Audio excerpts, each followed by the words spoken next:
E aí, bora mergulhar de cabeça num romance espanhol clássico que, olha, mudou o jeito como as histórias são contadas, e tudo isso graças a uma técnica literária super poderosa, focada inteiramente na mente. Essa é a grande questão no coração do romance Pepita Jiménez. A história nos apresenta um jovem, o Luís de Vargas, que está 100% decidido a virar padre. Mas aí, ele conhece a Pepita Jiménez, uma jovem viúva super cativante e pronto, o mundo e todas as certezas dele viram de cabeça para baixo. E o mais fascinante é que a trama não se desenrola com grandes eventos, sabe? Com duelos ou reviravoltas externas. Não! Toda a atenção, todo aquele conflito entre o dever divino e o desejo humano acontece aqui, ó, dentro da cabeça do protagonista. Esse foco total na turbulência interna de um personagem é a marca registrada de um estilo literário bem específico. Um estilo que coloca a alma em primeiro lugar, muito antes da ação. Vamos ver que estilo é esse. E tá aí o nome, realismo psicológico. Diferente de outras narrativas, aqui o que importa de verdade não é tanto o que os personagens fazem, mas por que eles fazem. A história é toda movida pelas suas batalhas internas, suas dúvidas, suas paixões mais secretas.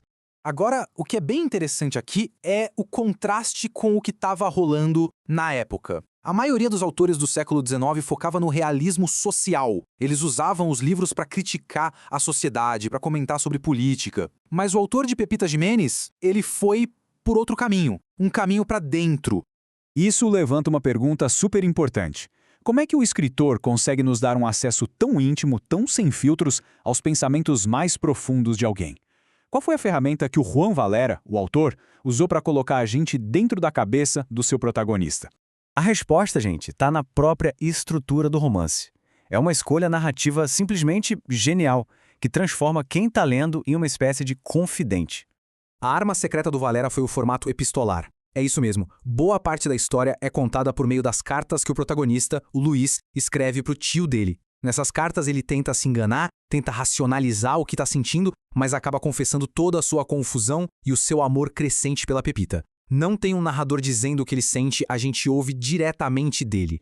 E é por isso que o conflito se torna tão real pra gente. Frases como essa não são só descrições, são verdadeiras confissões. A gente sente o peso da luta dele, a rebeldia da própria imaginação, porque estamos lendo um testemunho pessoal, privado.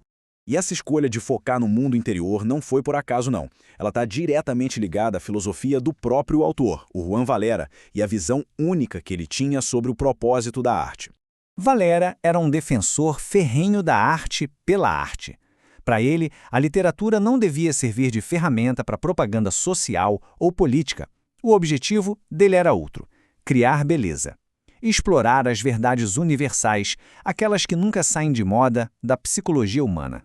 Então, para resumir, enquanto muitos dos seus contemporâneos usavam a caneta como uma arma para a reforma social, o Valera usava a dele como um espelho. Um espelho para refletir as complexidades da alma humana, que para ele era o assunto mais nobre da arte. E é exatamente essa dedicação à profundidade psicológica que faz esse romance ser tão importante. Ele acaba se tornando muito mais do que só uma história de amor proibido. É por isso que Pepita Jiménez é celebrada como uma obra-prima. O livro provou que um enredo incrível podia ser construído quase que inteiramente a partir do conflito interno de um personagem. E isso estabeleceu um novo padrão para o desenvolvimento de personagens na ficção. E aqui está a fórmula do poder duradouro desse livro. Tudo começa com um dilema universal: o coração contra o dever. Depois, o formato de carta nos dá acesso direto a essa luta, revelando verdades profundas sobre amor e sacrifício. E o resultado? Foi um legado que abriu caminho para a ficção moderna, focada em personagens complexos, que a gente conhece e adora hoje. Isso tudo nos leva a uma última reflexão. Pensem aí nos livros, filmes ou séries que a gente mais gosta hoje em dia. Quantos dos personagens mais memoráveis são definidos não pelo que fazem, mas pelo que pensam e sentem? Todo anti-herói atormentado, todo protagonista que luta com um dilema moral é, de certa forma, um descendente direto dessa exploração profunda da mente que Pepita Jiménez ajudou a criar.